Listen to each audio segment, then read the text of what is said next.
మద్యం స్కామ్ సంబంధించి మరొక కీలక పరిణామం చోటు చేసుకుంది. దేశంలోనే అతిపెద్ద మద్యం స్కామ్గా ఆంధ్రప్రదేశ్లో జరిగినటువంటి స్కామ్ని ఇప్పటికే అక్కడ రాష్ట్ర ప్రభుత్వం గుర్తించింది. అందులో భాగంగానే ప్రస్తుతం సిట్ ఎంక్వైరీ నడుస్తోంది. సిట్ ఎంక్వైరీలో దాదాపుగా మొత్తం ఈ యొక్క వ్యవహారంలో 3,500 కోట్ల రూపాయలకు పైగా స్కామ్ జరిగిందని ప్రాథమికంగా కూడా సిట్ గుర్తించి ఇందుకు సంబంధించింది ఇప్పటికే 2 ఛార్జ్ షీట్లు కూడా దాఖలు చేశారు. 12 మందిని అరెస్టు చేశారు. మరొక ఛార్జ్ షీట్ కూడా తొందరలోనే దాఖలు చేయబోతున్నారు. ఈ నేపథ్యంలో ఈసారి ఛార్జ్ షీట్ కంటే ముందే చాలా కీలకమైనటువంటి పరిణామాలు కూడా జరుగుతున్నాయి. ఇవాళ అప్పటి ముఖ్యమంత్రి జగన్మోహన్ రెడ్డికి సంబంధించినటువంటి అత్యంత సన్నిహితుడైనటువంటి నర్రెడ్డి సునీల్ రెడ్డి సంబంధించినటువంటి కంపెనీల్లో సిట్ సోదాలు ప్రస్తుతం కొనసాగుతున్నాయి. సో ఆయన ఏ కంపెనీలు ఉన్నాయి, ఆ కంపెనీలు సంబంధించి ఇందులో పాత్ర ఏంటి, వీటిలో లిక్కర్ స్కామ్ సంబంధించినటువంటి వ్యవహారంలో జరిగినటువంటి అవకతవకలన్నింటినీ కూడా బయటపెట్టేటువంటి కార్యక్రమానికి సిట్టు చాలా వేగంగా అడుగులు వేస్తోంది. అందులో భాగంగానే ఎవరైతే ఇప్పటి వరకు అరెస్ట్ అయి ఉన్నటువంటి వారికి సంబంధించినటువంటి కంపెనీలు, వారికి సన్నిహితులకు సంబంధించిన కంపెనీలు, వారు ఎక్కడైతే బోర్డులు పెట్టారో మిగిలినటువంటి నాయకులు సంబంధించినటువంటి ఇళ్లలో మనం చూస్తున్నాం. ఈ లిక్కర్ సంబంధించినటువంటి వ్యవహారంలో ఇటు చిత్తూరు నుంచి మొదలైతే వైజాగ్ వరకు ఇప్పటికీ వ్యవహారం చేరింది.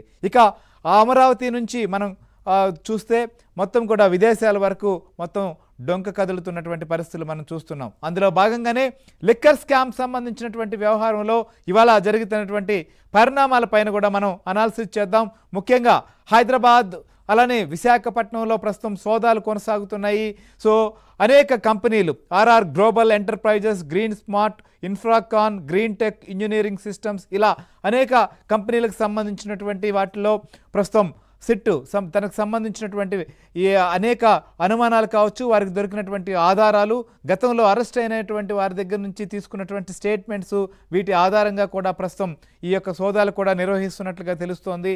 సో ఛార్జ్ షీట్ లోపలే ఎలాంటి అంశాలను గుర్తించబోతున్నారు, నెక్స్ట్ ఛార్జ్ షీట్లో ఏ అంశాలు పొందుపరచబోతున్నారు, సో జగన్మోహన్ రెడ్డికి అత్యంత సన్నిహితుడైనటువంటి సునీల్ రెడ్డికి సంబంధించినటువంటి కావచ్చు, సునీల్ రెడ్డి కంపెనీలకు సంబంధించినటువంటి పాత్ర ఏంటి, ఇంతకీ అసలు ఈ సునీల్ రెడ్డి ఎవరు, ఈ అన్ని అంశాలపైన కూడా మనం అనాలిసిస్ చేస్తాం. సో మనతో పాటు మా అమరావతి బ్యూరో చీఫ్ అయినటువంటి రామారావు మనతో పాటు లైవ్లో ఉన్నారు. అట్లనే హైదరాబాద్లో ప్రస్తుతం సోదాలు జరుగుతున్నాయి. బంజారా హిల్స్ రోడ్ నెంబర్ 2 కావచ్చు, 3 కావచ్చు, అట్లనే ఇంకా Sagar society, Rajendra Nagar, Khairatabad, Kamalapur colony, phase 1, ఇలా అనేక ప్రాంతాల్లో కూడా సోదాలు సాగుతున్నాయి.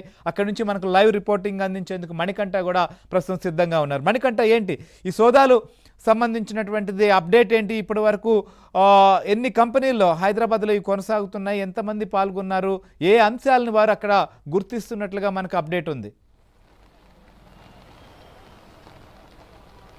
శ్రీహరి సార్, ఇప్పటికే ఏపీ